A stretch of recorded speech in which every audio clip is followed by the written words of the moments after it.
Hello everyone, in this video, I will show you how to fix the MSVCP140.dll missing error on Windows 11. First, close the program that is showing the error message. Now open your web browser and search for the Microsoft Visual C Redistributable download. From the search results, open the official Microsoft website.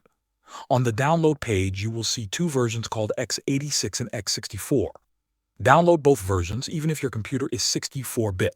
Some programs still need the 32-bit files to run properly. After the downloads are complete, install both files one by one. Follow the on-screen steps. If you see a repair option during installation, choose Repair. If you do not see it, continue with the normal install. Once finished, restart your computer. After restarting, open the program again and check if the error is gone. In most cases, this will fix the MSVCP140.dll missing error. If the error still appears, you can try a manual method.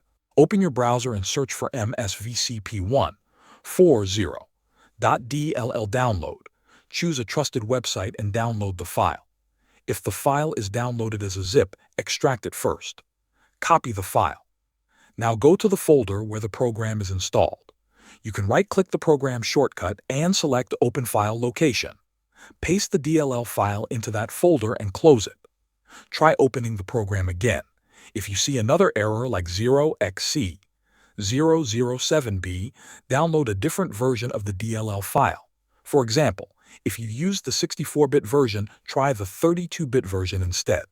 This is how you can fix the MSVCP140.dll missing error on Windows 11.